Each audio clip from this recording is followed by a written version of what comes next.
പുരുഷപ്രേതം എന്ന സിനിമയുടെ സെറ്റിലാണ്. ഇവിടെ ഞാനിപ്പോൾ ഒരു നടൻ ആയിട്ടാണ്, ഒരു ആക്ടർ ആയിട്ടാണ് ഇവിടെ ഇപ്പോൾ നിൽക്കുന്നത്.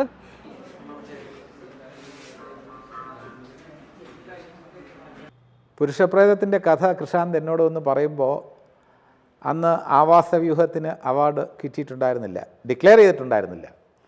അപ്പോൾ കൃഷാന്തിൻ്റെ മനസ്സെന്താണ് അതിനെക്കുറിച്ചൊന്നും എനിക്ക് വലിയ ഐഡിയ ഉണ്ടായിരുന്നില്ല.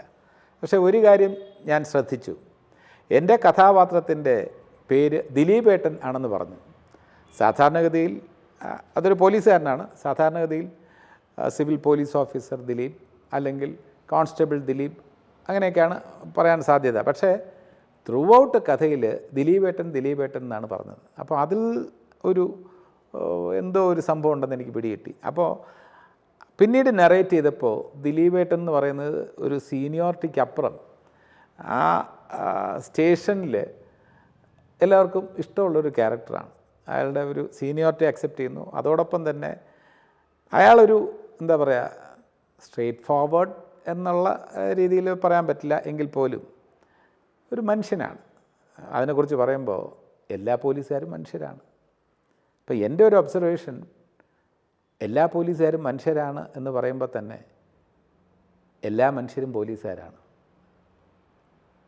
അതെങ്ങനെയാണെന്ന് ചോദിച്ചാൽ, നമ്മൾ ഏതെങ്കിലും തരത്തിൽ സ്വന്തം വീട്ടിലെ കാര്യങ്ങളെക്കുറിച്ചോ അല്ലെങ്കിൽ സ്വന്തം റിലേറ്റീവ്സിൻ്റെ കാര്യങ്ങളെക്കുറിച്ചോ ഫ്രണ്ട്സിൻ്റെ കാര്യങ്ങളെക്കുറിച്ചോ ഒക്കെ തന്നെ ആ കാര്യങ്ങളെല്ലാം തന്നെ നമ്മൾ വളരെ വിജിലൻ്റാണ്. അപ്പോൾ നമ്മളിലെല്ലാവരിലും ഒരു പോലീസുകാരനുണ്ട്. അതുകൊണ്ട് ഈ മനുഷ്യരിലെ ആ അംശങ്ങളാണ് ദിലീപേട്ടൻ്റെ ക്യാരക്ടറെ നയിക്കുന്നത്. ഏകദേശം ഒരു 2019 കൃഷാന്തിന് തന്നെ വൃത്താഗതിയിലുള്ള ചതുരം എന്ന സിനിമയിൽ അഭിനയിച്ചുകൊണ്ടിരിക്കുമ്പോഴാണ് എസ് ഐ സെബാസ്റ്റിനെ പറ്റി കൃഷാന്ത് എന്നോട് പറയുന്നതും പുരുഷപ്രേതം എന്ന് പറയുന്ന ഈ കഥ എന്നോട് പറയുന്നു. അപ്പം ആ സിനിമ അന്ന് യാഥാർത്ഥ്യമാക്കുക എന്ന് പറഞ്ഞാൽ ഞങ്ങളെ സംബന്ധിച്ച് അതൊരു വലിയ ഒരു ഹെർക്കുലിയൻ ടാസ്ക് ആയിരുന്നു. കാരണം അത്യാവശ്യം ബഡ്ജറ്റുള്ളൊരു സിനിമയാണ്. അപ്പോൾ അതിന് പറ്റുന്നൊരു നിർമ്മാതാവിനെ കണ്ടെത്തണം. ഇതിൽ ഒരു സെറ്റ് ഓഫ് നല്ല ആക്ടേഴ്സ് മാത്രമേ ഉള്ളൂ, ഇതിൽ താരങ്ങളാരുമില്ല. അപ്പോൾ അങ്ങനെ വരുമ്പോൾ സിനിമ ഒരു ആർട്ട് ഫോം എന്നതിലുപരി ഒരു ബിസിനസ്സും കൂടി ആയതുകൊണ്ട് ഇതിനൊക്കെ തയ്യാറാവുന്ന ഒരു നിർമ്മാതാവിനെ കിട്ടുക എന്നുള്ളതൊരു വലിയ ഒരു ചലഞ്ചായിരുന്നു.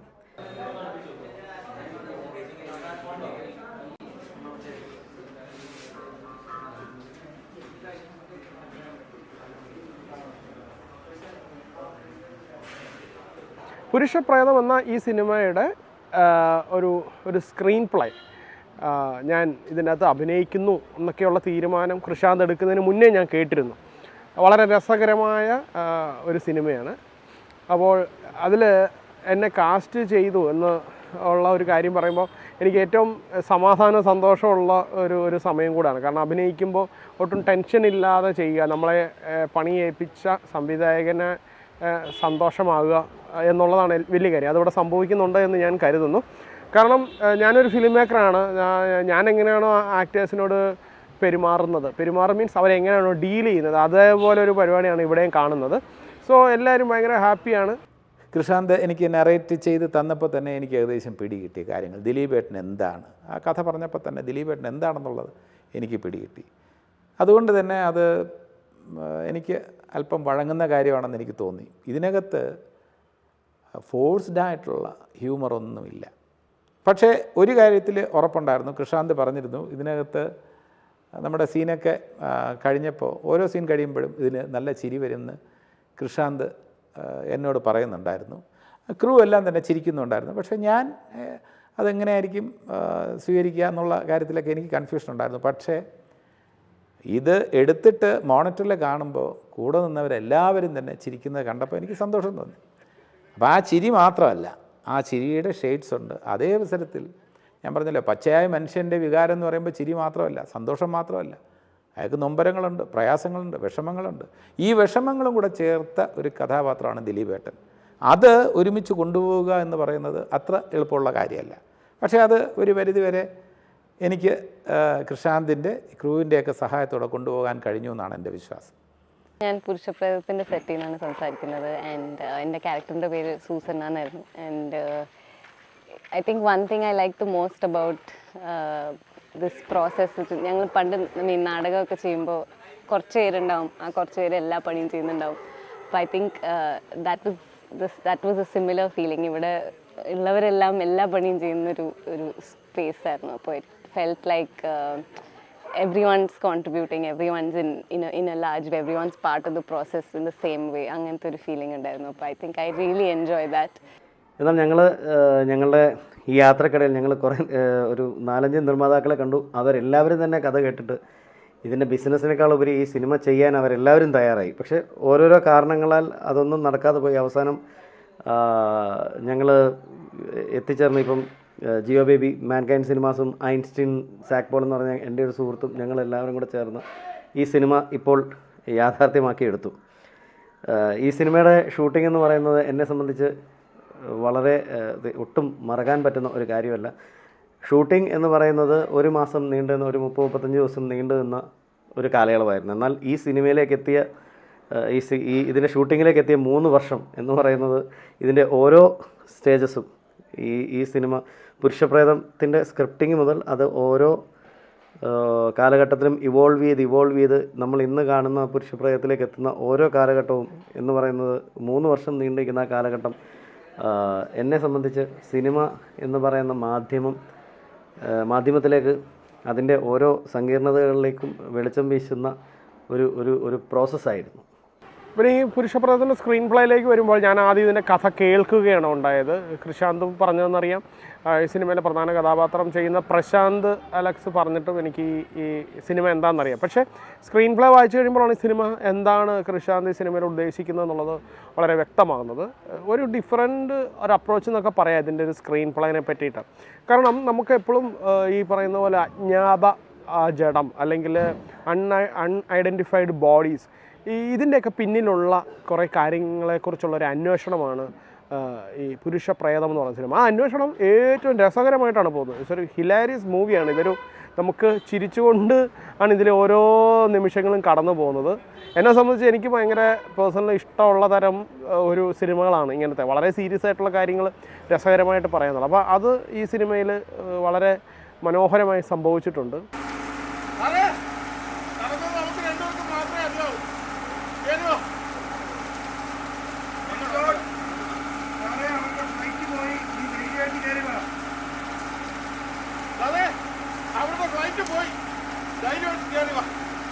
ദിലീപേട്ടൻ എങ്ങനെയായിരിക്കും ദിലീപേട്ടൻ ഒരു സീനിൽ അല്ലെങ്കിൽ ഒരു സിറ്റുവേഷനിൽ ബിഹേവ് ചെയ്യുക?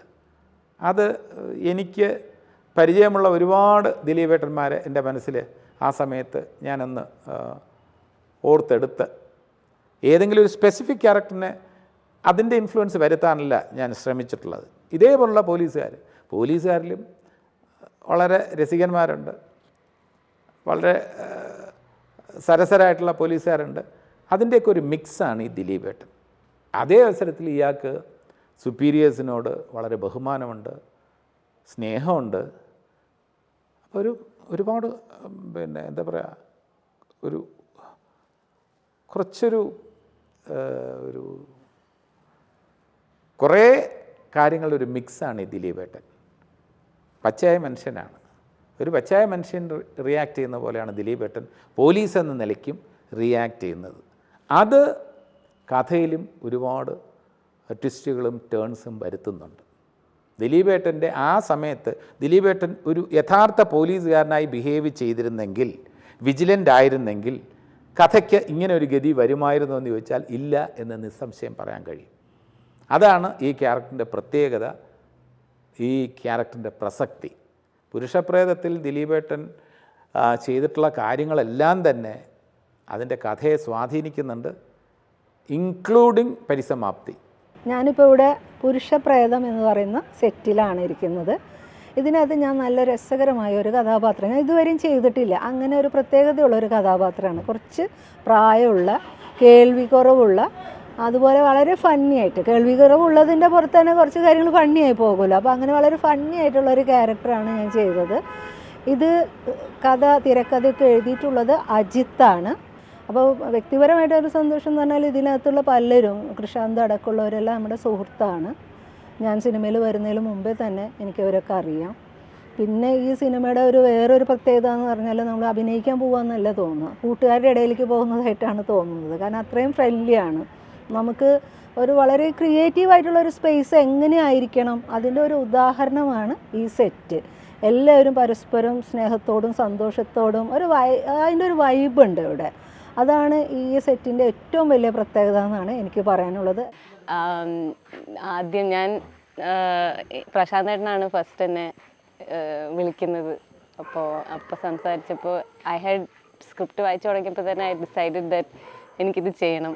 I think through that time Krishanth had message set ഇത് ചെയ്യുന്നില്ലെങ്കിലും പ്ലീസ് വാച്ച് ആവാസവ്യൂഹം എന്നൊക്കെ. അപ്പോൾ I was like I don't know why he thinks I'm not going to do it, because it was very exciting. I think any actor should be taking up a character like this. So it was a very satisfying experience, and it's one of those spaces I think that is always tricky, and in anganthe spaces are ishtam.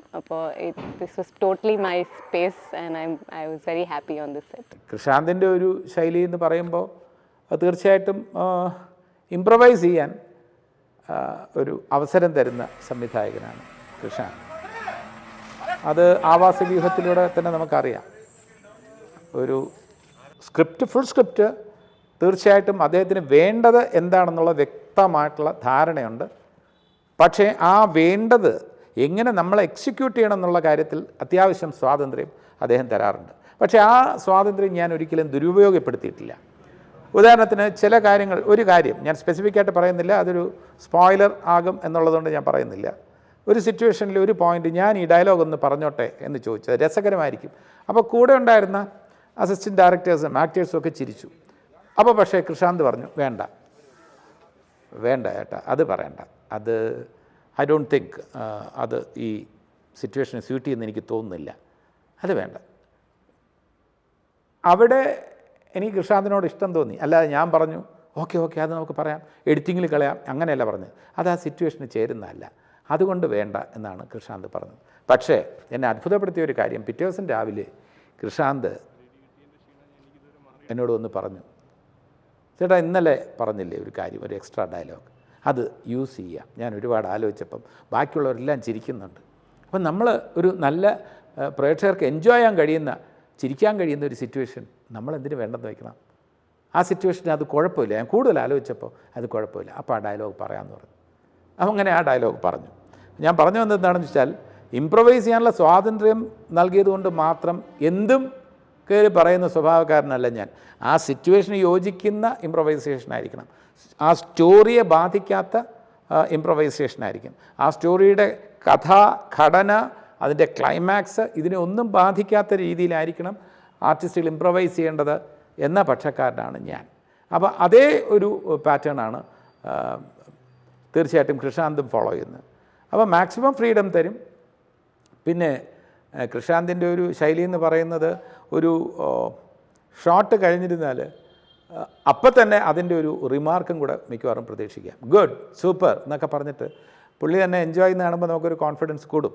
ഈ പറഞ്ഞ പോലെ crew ഒക്കെ പലപ്പോഴും ചിരിക്കുകയും ഒരു സീനിലൊക്കെ നല്ല കയ്യടിയൊക്കെ എനിക്ക് കിട്ടിയിരുന്നു. പക്ഷേ അതിൽ ഞാൻ ക്യാരിഡ് അവേ ആയിട്ടില്ല.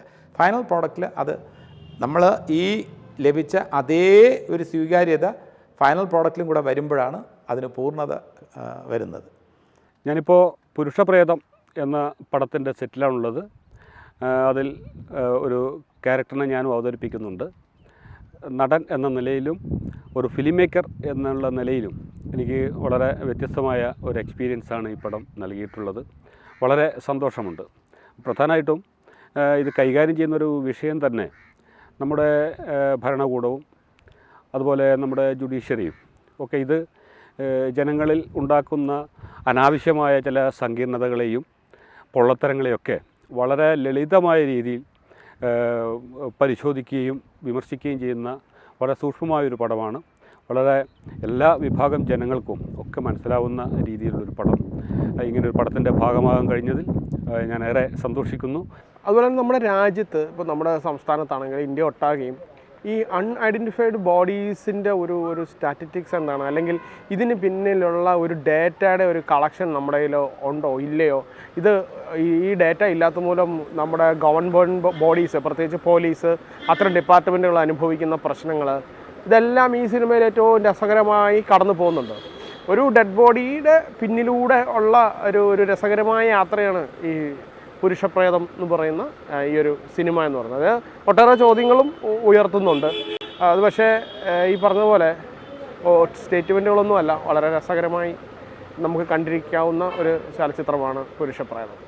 കൃഷാന്ത് പുരുഷപ്രേതത്തിൻ്റെ കഥ പറയുമ്പോൾ കൃഷാന്ത് ഈ സംഭവങ്ങളൊക്കെ നേരിട്ട് കണ്ടതുപോലെയാണ് നമ്മളോട് വിവരിക്കുന്നത്. അപ്പം പിന്നീട് പറയുന്നത്, ഇത് നമ്മുടെ അജിത്തിനെ പരിചയപ്പെടുത്തുന്നു. അജിത്താണ് ഈ സിനിമ എഴുതുന്നതെന്ന് പറയുന്നു. ഇതിൻ്റെ കഥാകൃത്തിനെ മനോജ് സാർ എന്ന് പറയുന്ന ഒരു പോലീസ് ഓഫീസറെ പരിചയപ്പെടുത്തുന്നു. അപ്പോൾ ഏറെ റിയൽ ഇൻസിഡൻറ്റുകൾ, ട്രൂ ഇവൻറ്റുകൾ ഫിക്ഷൻകരിച്ചിട്ടുള്ള ഒരു സ്ക്രിപ്റ്റാണിത്. കൃഷാന്തിൻ്റെ വളരെ വ്യത്യസ്തമായ ഒരു മേക്കിംഗ് രീതി, വളരെ ഈ വിഷയത്തിനോട് ചേർന്ന രീതിയിലുള്ള ഒരു രീതി എനിക്ക് വളരെ ഇഷ്ടപ്പെട്ടു. നമ്മൾ പലപ്പോഴും അധികം ശ്രദ്ധിക്കപ്പെടാത്ത പല കാര്യങ്ങളും വളരെ ഡിഫറെൻ്റ് ആയിട്ടാണ് അതിനെ ട്രീറ്റ് ചെയ്തിരിക്കുന്നത്. അതുപോലെ അജിത്തിൻ്റെ സ്ക്രിപ്റ്റിങ്ങും ഒരു പൊതു സ്ക്രിപ്റ്റിംഗ് രീതിയിൽ നിന്നും മാറിയിട്ടുള്ളൊരു സ്ക്രിപ്റ്റാണ്. എനിക്ക് വളരെ കൗതുകം തോന്നി, വളരെ സന്തോഷം തോന്നി. ഇത്തരത്തിലൊരു എല്ലാ ഇതിൻ്റെ ക്രൂ മെമ്പേഴ്സ് മുഴുവൻ എല്ലാം ഒരു ഗ്രൂപ്പാണ്. അതിൽ ഇന്ന് നടനോ അല്ലെങ്കിൽ ക്യാമറാമാനോ അല്ലെങ്കിൽ അസിസ്റ്റൻറ്റെന്നോ ഒന്നുമില്ല. ചിലവരൊക്കെ എല്ലാവരും എല്ലാ ജോലികളും ചെയ്തുകൊണ്ട് ഒരു ഗ്രൂപ്പായി നിന്നുകൊണ്ടുള്ള ഒരു മേക്കിംഗ്. ഇതിൻ്റെ ഫിലിം മേക്കിങ്ങിലേക്ക് പോകുമ്പോഴും എപ്പോഴും സിനിമയെക്കുറിച്ച് കൃത്യമായ ധാരണയോടുകൂടി സിനിമ ചെയ്യുമ്പോഴാണ് അനാവശ്യമായ ഒരു ഷോട്ടോ അനാവശ്യമായ എല്ലാത്തരം സംഗതികളെയും നമുക്ക് മാറ്റി നിർത്തി എന്താണ് സിനിമ എന്ന് മനസ്സിലാക്കി സിനിമയ്ക്ക് വേണ്ടത് മാത്രം എല്ലാ തരത്തിലും സംഭവിക്കുമ്പോൾ ഫിലിം മേക്കിംഗ് വളരെ രസകരവും ആയാസരഹിതവും ആയി മാറുന്നുണ്ട്. അങ്ങനെ ഒരു അനുഭവവും പുരുഷപ്രേതത്തിൽ നിന്ന് എനിക്ക് കിട്ടുന്നുണ്ട്. സോ വളരെ സന്തോഷത്തോടെ വർക്ക് ചെയ്ത കുറേ അനുഭവങ്ങളാണ് ഉള്ളത്. പിന്നെ കൃഷാന്തിൻ്റെ ഒരു സ്ക്രിപ്റ്റിങ്ങിൻ്റെ ലൈനിലായിക്കോട്ടെ, അതിനകത്തൊരു പ്രസിഷൻ ഉണ്ട്, മെറ്റിക്കുലസ് ആയിട്ടുള്ള സൂക്ഷ്മാംശങ്ങൾ ഒരുപാട്. ഈ സ്ക്രിപ്റ്റിങ്ങിലുള്ള ഒരു റിസർച്ച് ഉണ്ട്. ഇപ്പോൾ ഒരു കാര്യം, ഇങ്ങനൊരു സംഭവം നടന്നിട്ടുണ്ടെന്ന് പറഞ്ഞാൽ ആ സംഭവം കേരളത്തിൽ എവിടെയൊക്കെ നടന്നിട്ടുണ്ട്, എങ്ങനെ നടന്നിട്ടുണ്ട്, ഏത് രീതിയിലാണത് പോലീസുകാർ കൈകാര്യം ചെയ്തിട്ടുള്ളത്, അതിൻ്റെ ഔട്ട്കം എന്തായിരുന്നു, അതിൻ്റെ ഫൈനൽ റിസൾട്ട് എന്തായിരുന്നു, അതിൽ ആരായിരുന്നു കുറ്റവാളി, ആരാണ് അതിൽ നിരപരാധി തുടങ്ങിയ കാര്യങ്ങളെക്കുറിച്ചെല്ലാം തന്നെ നല്ല ഒരു റിസർച്ച് കൃഷാന്തിൻ്റെ ആവാസ വ്യൂഹത്തിലും നടത്തിയിട്ടുണ്ട്. ഇപ്പോൾ ഇതിൽ പുരുഷപ്രേതത്തിലാണെങ്കിലും അത് ഒരുപാട് നടത്തിയിട്ടുണ്ട്. ദെൻ കൂടെയുള്ള സഹകരിച്ച എല്ലാ ആർട്ടിസ്റ്റുകളും തന്നെ അവരുടെ ഒരു മികവ് തീർച്ചയായിട്ടും അത് എടുത്തു പറയേണ്ട കാര്യം തന്നെയാണ്. അവരുടെയൊക്കെ ഇതുവരെ അവതരിപ്പിച്ചിട്ടുള്ളതിൽ നിന്നും വളരെ വിഭിന്നമായിട്ടുള്ള വേഷങ്ങളാണ് എല്ലാവർക്കും കിട്ടിയിട്ടുള്ളത്. ഒരു ക്യാരക്ടർ അതിൻ്റെ ഒരു സംവിധായകൻ ആഗ്രഹിക്കുന്ന തരത്തിൽ, കഥാകൃത്ത് ആഗ്രഹിക്കുന്ന തരത്തിൽ അത് ഡെവലപ്പായി അത് എക്സിക്യൂട്ട് ചെയ്യുമ്പോൾ ഒരു ആക്ടർക്ക് കിട്ടുന്ന ത്രില്ല് പുരുഷപ്രേതത്തിൽ എനിക്ക് ദിലീപ് ഏട്ടനിലൂടെ കിട്ടിയിട്ടുണ്ട്. അതിൽ ഞാൻ വളരെ ഹാപ്പിയാണ്. ബാക്കി പ്രേക്ഷകരാണ് തീരുമാനിക്കേണ്ടത്.